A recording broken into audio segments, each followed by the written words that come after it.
말씀과 삶의 균형 있는 성장을 지향하는 바이블 라이프의 김남용 목사입니다. 오늘은 베드로전서 1장 1절에서 7절의 말씀을 가지고 믿음의 결국이라는 제목으로 말씀을 전하겠습니다. 여러분은 믿음을 무엇이라고 생각하십니까? 오늘 본문 말씀은 믿음을 가리켜서 보배로운 믿음이라는 독특한 표현을 쓰고 있습니다. 우리는 보통 보배하면 금이나 보석을 생각하기 쉽습니다. 그러나 성경은 보배를 가리켜서 우리가 생각하고 있는 금이나 보석을 이야기하는 것이 아니라 바로 믿음을 이야기하고 있습니다. 그러므로 예수 그리스도를 믿는 우리 그리스도인에게 있어서 진정한 보배는 믿음이라는 것을 이야기하고 있습니다. 즉, 이 말은 예수 그리스도를 믿는 것이 보배라는 것입니다. 그러면 예수 그리스도를 믿는 것이 왜 보배일까요? 말씀을 통해서 살펴보겠습니다. 베드로전서 3장 7절 말씀에 보면 너희 믿음의 확실함은 불로 연단하여도 없어질 금보다 더 귀하여 예수 그리스도께서 나타나실 때에 칭찬과 영광과 존귀를 얻게 할 것이니라고 말씀하고 있습니다. 그리고 요한일서 2장 16절에서 17절 말씀에 보면 이는 세상에 있는 모든 것이 육신의 정욕과 안목의 정욕과 이생의 자랑이니 다 아버지께로부터 온 것이 아니요 세상으로부터 온 것이라. 이 세상도 그 정욕도 지나가되 오직 하나님의 뜻을 행하는 자는 영원히 거하느니라고 말씀하고 있습니다. 이 세상에 속한 것들은 결국에는 헛되이 지나가지만 오직 하나님의 뜻을 행하는 것은 영원하다는 것을 말씀해 주고 있습니다.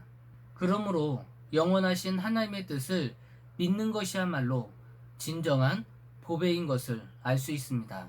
그러므로 우리 가운데 아직 세상에 속한 것들을 보배로 여기고 있다면 오늘 말씀을 통해서 자신을 한번 살펴보고 회개하시기 바랍니다. 그리고 예수 그리스도를 믿는 것만이 진정한 참 보배임을 고백할 수 있는 귀한 시간이 되시기를 바랍니다. 그러면 먼저 보배로운 믿음이 무엇인지 살펴보도록 하겠습니다.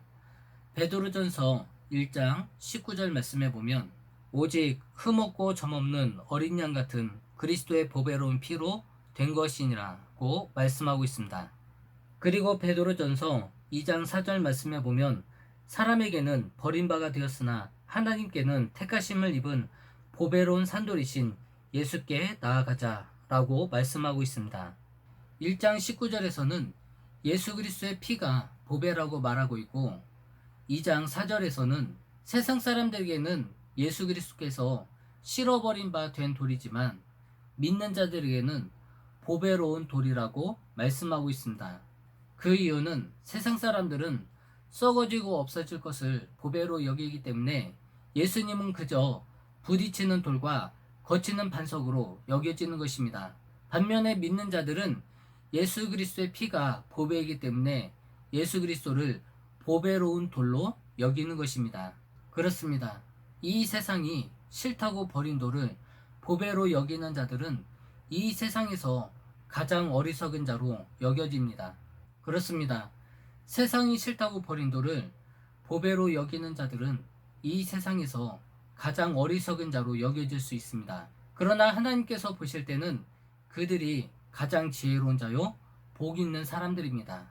그러므로 믿는 자들에게 있어서 보배는 세상에서 버림받은 예수 그리스도를 믿는 것입니다. 그러므로 우리가 믿음을 가졌다는 것은 하나님께서 우리를 구원해 주시기 위해서 믿음을 선물로 주신 것이고 이것은 하나님의 놀라운 은혜요 축복인 것입니다. 그러면 하나님께서는 왜 우리에게 이러한 은혜를 주셨을까요? 4절 말씀에 보면 이로써 그 보배롭고 지극히 큰 약속을 우리에게 주사 이 약속으로 말미암아 너희가 정욕 때문에 세상에서 썩어질 것을 피하여 신성한 성품에 참여하는 자가 되게 하려 하셨느니라고 말씀하고 있습니다. 여기에서 베드로 사도는 두 가지를 말씀하고 있습니다. 첫 번째는 세상에서 정욕으로 썩어질 것을 피하는 것과 두 번째는 신성한 성품에 참여하는 것입니다. 그러면 먼저 세상에 썩어질 정욕들이란 무엇일까요? 바로 세상에 속한 것들입니다. 사람들 사이에서는 세상이나 세상에 속한 것들을 사랑하기 때문에 여기에서부터 다툼과 시기가 일어나게 되고, 이런 것들이 다 정욕에서 일어나는 것입니다. 그리고 결국에는 이 모든 것들은 썩어지고 없어질 허무한 것이 되고 마는 것입니다.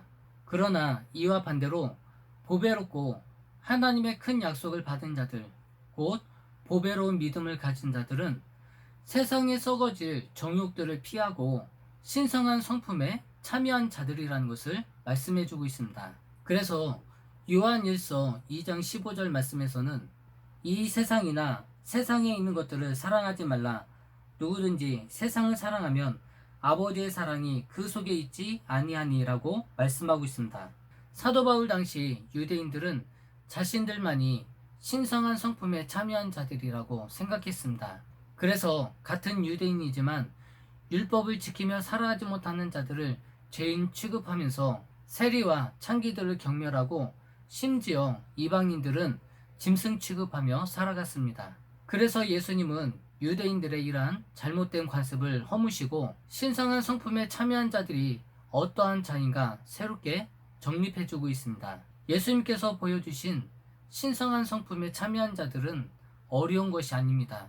원수를 사랑하고 자신을 핍박하는 자를 위해서 기도하는 것입니다. 즉, 악인과 선인에게 동일하게 햇빛과 비를 주시는 하나님의 온전하심과 같이 우리 역시 온전하게 사랑하는 것입니다. 그리고 베드로 후서 1장 5절에서 7절에는 신성한 성품에 참여하는 자들의 덕목에 대해서 잘 보여주고 있습니다. 베드로 후서 1장 5절에서 7절 말씀을 보면, 그러므로 너희가 더욱 힘써 너희 믿음의 덕을, 덕의 지식을, 지식의 절제를, 절제의 인내를, 인내의 경건을, 경건의 형제 우애를, 형제 우애에 사랑을 더하라. 하나님께서는 우리가 하나님의 말씀을 배워가는데 하나님께서 주신 덕을 더 깊이 이해하고 신성한 성품에 참여하기를 원하십니다. 누가복음 18장 8절 말씀에 보면 예수님이 제자들에게 그러나 인자가 세상에 올 때 믿음을 보겠느냐고 말씀하고 있습니다. 이 말씀은 예수님께서 다시 오시는 마지막 때가 가까이 오면 올수록 진정한 믿음은 찾아보기가 어려울 것이라는 말씀입니다. 진정한 믿음을 찾아보기 어려운 이 마지막 시대에 우리의 믿음을 더욱 견고하게 세울 수 있는 방법은 무엇일까요? 그것은 바로 하나님의 말씀을 알아가는데 더욱 힘쓰고 이 모든 것 위에 사랑을 더하는 것입니다. 그러므로 여러분의 삶 가운데 하나님의 말씀을 알아가는데 힘쓰며 하나님이 주신 덕을 더 깊이 이해하고 이 모든 것에 사랑을 더할 수 있는 복되고 귀한 여러분의 삶이 되시기를 주의 이름으로 축원합니다. 물이 바다를 덮음같이 여호와를 인정하는 것이 세상에 가득해지는 그날까지 바이블 라이프는 계속됩니다. 감사합니다.